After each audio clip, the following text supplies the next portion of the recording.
Salam alaikum, c'est Jack des Tic Live, je suis content de vous retrouver pour cette nouvelle vidéo. Alors aujourd'hui on va voir ensemble le poids réel des objets du quotidien. Mais avant toute chose, n'oubliez pas de vous abonner à la chaîne YouTube ainsi que de me rajouter sur les différents réseaux sociaux, Instagram, Twitter, Facebook, Pinterest.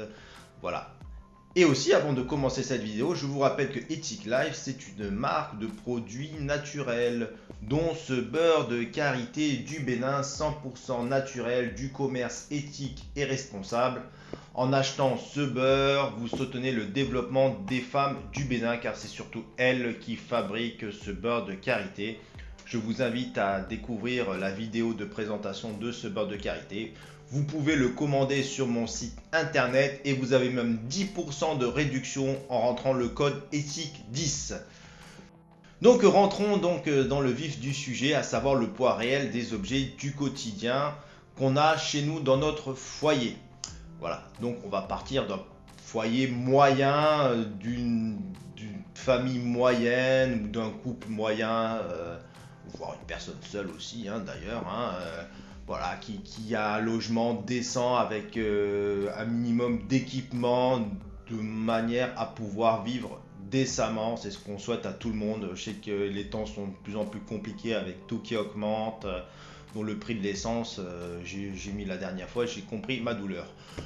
Voilà, donc tous les objets qu'on a chez nous pèsent un certain poids. Mais il faut voir que ces objets-là ont nécessité processus de fabrication de la matière première, il y a d'escaver de la roche pour tout ce qui est produit high-tech. On a aussi le transport, CO2. Tout cela rajoute du poids sur la balance. Déjà, il faut savoir qu'on cumule beaucoup d'objets. Ça, c'est les stratégies marketing de toujours nous créer du besoin là où forcément on n'y avait pas pensé, comme une yaourtière par exemple. Tu vois, le truc, d'un coup, tu vas faire des yaourts toi-même, quoi. Je me dis, pourquoi pas, tu vois. Ou une machine à pain. Dernièrement, une machine à sécher aussi les fruits pour avoir des fruits secs. Il y a vraiment toutes sortes de produits, de machines qu'on nous invente. C'est le but, c'est du marketing, c'est ça. En plus, ces produits-là ont aussi une obsolescence programmée, souvent, ce qui fait qu'ils durent moins longtemps. Ça, on en reviendra après. Tous ces objets pèsent sur la balance. Et en plus, il faut savoir quand il y a des objets qui ne sont pas forcément utilisés dans la maison. On estime en moyenne que 6 équipements sont moyennement utilisés, voire pas du tout utilisés, quoi. Voilà, des objets qui ne nous servent pas, tout simplement. Donc si on prend réellement le poids des objets, réellement leur poids réel qu'on a chez soi, encore une fois, c'est un foyer moyen d'une famille lambda ou d'un couple, une personne seule lambda, on arrive à 2 tonnes et demie, soit l'équivalent d'un hippopotame. Et si on prend du coup, comme je vous ai dit, le poids en prenant en compte les matières premières, le transport, tout cela, on arrive à 45 tonnes, soit l'équivalent de 8 éléphants. Voilà, c'est ce que donc le poids qu'on aurait dans la maison, c'est 45 tonnes d'objets en prenant les produits high-tech, comme je vous dis, mais c'est aussi les vêtements, c'est aussi le canapé, les meubles, la cuisine avec le frigo, le four, enfin voilà, toutes sortes d'objets. Si je prends par exemple ce téléphone, il fait à la base 180 grammes environ. Eh bien, réellement, avec le poids des matières premières, on arrive à 200 kilos, soit 2 fois moi. Tu prends moi, tu le fais 2 fois et tu rajoutes encore des kilos, parce que je suis un peu moins de 100 kilos quand même. Voilà, même si je suis quand même pas loin. Et comme je vous ai dit aussi, il faut rajouter aussi l'impact CO2 de tous ces objets. Par exemple, si on prend une TV qui 30-40 pouces, on est à 299 kg de matière première, auquel il faut rajouter 374 kg de CO2 entre le transport, la fabrication. Ces produits-là sont souvent fabriqués en Chine, donc avec une électricité issue du charbon qui a un impact écologique et émettrice de CO2 qui est vraiment problématique, disons-le clairement, quoi, qui a un lourd impact sur la balance du produit énergétique. Voilà, sachant qu'un aller-retour Paris-Nice, ça émet 350 kg de CO2. Voilà, et bien sûr, on peut après faire tous ces exemples-là. Par exemple, un frigo qui au final ferait 73 frigos. Les vêtements aussi qui sont aussi émettrices de CO2. Tous les objets finalement, hein, voilà. Alors après, ça varie aussi suivant d'un objet à l'autre, suivant l'impact énergétique, l'électricité. Voilà, donc c'est juste pour vous dire des exemples. Euh, on peut Vous aurez des liens d'ailleurs détaillés sous la vidéo qui vous permettront, pour celles et ceux qui le veulent, d'approfondir ce sujet. Voilà, voilà. Alors, que faire face à tout cela? Parce que bon, c'est bien beau de le constat réel de se dire, tous ces produits où on a escavé des matières premières pour obtenir quelques grammes de minerais, et plus en plus la technologie évolue, plus on a besoin de minerais purs qui va encore demander encore plus d'extraction, d'excavation.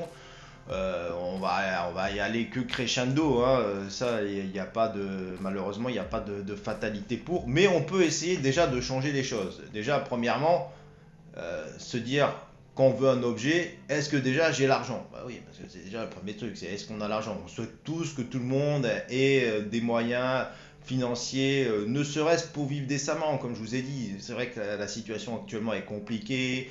Il y a beaucoup de choses qui augmentent d'un côté. Bon, on va te donner un petit chèque de 100 euros. Bon, ah, super, merci, c'est gentil. Un petit peu de. Voilà, à quelques mois des élections présidentielles. Mais bon, voilà, ça empêche que bon, l'électricité, l'essence, tout ça, ça a bien augmenté, quoi, hein. Donc voilà, on essaye déjà de savoir est-ce que j'ai déjà l'argent. Deuxième chose, est-ce que j'en ai réellement besoin de cet objet? Il faut se dire, est-ce que réellement le fait que je vais avoir une yaourtière, est-ce que réellement ça m'est utile? Je vous sortis l'exemple d'un yaourtière, je pourrais sortir un autre exemple, quoi, hein. Voilà. Est-ce que réellement j'ai besoin de changer cet objet-là? Voilà, est-ce que réellement ma télé, voilà, elle est 4K, est-ce qu'il me faut une 6K? Voilà, moi je suis encore à une télé à 1080, elle est ancienne et tout. Voilà, bon, elle me fonctionne, elle me permet de regarder. Déjà que je la regarde pas tant que ça, elle me suffit pour le moment, pas besoin que je la change. Voilà. Ensuite, tous ces objets-là, si j'en ai pas besoin, qu'est-ce que j'en fais? Et si par exemple mon appareil est cassé, est-ce qu'il est réparable? Est-ce que je peux le réparer avant de m'en débarrasser? Aussi, idem, ces produits-là, des fois on a envie de changer, c'est un peu ancien, on a envie de se faire plaisir. Tant qu'à faire ce produit-là, autant soit le revendre sur le bon coin, soit le donner à Emmaüs, il y a des recycleries qui permettent de récupérer, redonner une seconde vie à vos objets, que ce soit un téléphone, un vélo, toutes sortes d'objets. Je vous invite à aller à Emmaüs, c'est super comme endroit, et bien, aussi pour donner, mais aussi vous acheter. Pourquoi acheter des fois du neuf quand on peut acheter de l'occasion? Alors bien sûr, il y a l'obsolescence programmée, ça aussi, hein, forcément, c'est dramatique cela, ça a un impact considérable. Sachant en plus que, mais bon, là, le consommateur aussi, on a notre part de responsabilité. Quand il y a une marque célèbre de téléphone dont ça a été prouvé qu'elle a fait, lors de sa mise à jour du logiciel, ralentir son téléphone pour que les personnes prennent le nouveau téléphone, avec en plus un nouvel embout pour charger le téléphone. Ça aussi, voilà, hop, là, les anciens on se débarrasse, on remet des nouveaux embouts. Euh, Tout cela, cette entreprise-là a été condamnée pour ce logiciel. Elle a payé une amende, même si l'amende elle est peanuts, hein, faut dire ce qu'il est par rapport à leurs fonds disponibles, leur capitalisation, c'est que dalle cette amende-là. Mais bon, le consommateur, il continue quand même, malgré que cette marque-là nous a pris pour des abrutis, on continue d'acheter, normal, parce qu'on se dit, ah, comment je vais faire sans? Ouais, il y a d'autres marques de téléphone, hein, aussi, hein. Il n'y a pas que deux marques, hein, deux, trois marques, quoi, de toute façon, alors voilà, bien sûr, on peut aussi prendre des produits qui sont moins consommatrices d'énergie, comme vous voyez avec le classement des lettres A, A+, A++, vous avez déjà vu cela. Alors bien sûr, forcément, des fois, il est plus cher à l'achat. Et on en revient toujours au même point, c'est que parce que j'ai moins d'argent, j'achète des choses moins chères et qui durent moins longtemps et que je vais devoir me débarrasser. Donc c'est un peu une réflexion que j'avais dans la vidéo des dépôts sauvages que je vous invite à regarder.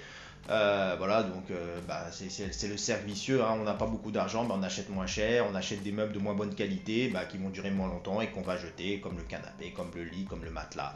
Voilà, donc c'est toujours souvent la classe populaire qui au final va plus payer parce qu'elle doit acheter plus souvent des choses moins chères. Voilà. Enfin, pour terminer, n'oubliez pas que tant que votre objet est chez vous, vous avez libre cours de la vie que vous allez lui donner. Voilà, de la seconde vie qu'il aura cet objet. Et c'est exactement pareil pour vos ordures du quotidien, hein. Tous les déchets qui peuvent être valorisés, il ne faut pas hésiter, hein, faut faire le tri, hein, des emballages, hein. Alors dernièrement, il y a eu un reportage sur une zone interdite qui était vraiment ridicule, qui était décontextualisé, comme quoi ouais, le tri n'était pas fait par les éboueurs, ce qui est complètement faux. Après, ça sert à rien de s'exciter sur Twitter.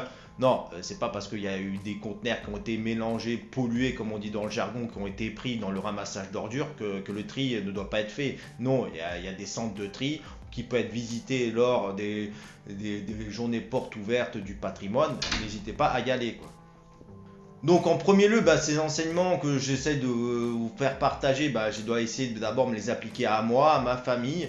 Voilà, donc les ressources de la planète ne sont pas illimitées et on n'aura pas le choix de valoriser tout ce qui est valorisable parce que c'est l'avenir de nos ressources, de la planète qui en dépend, quoi.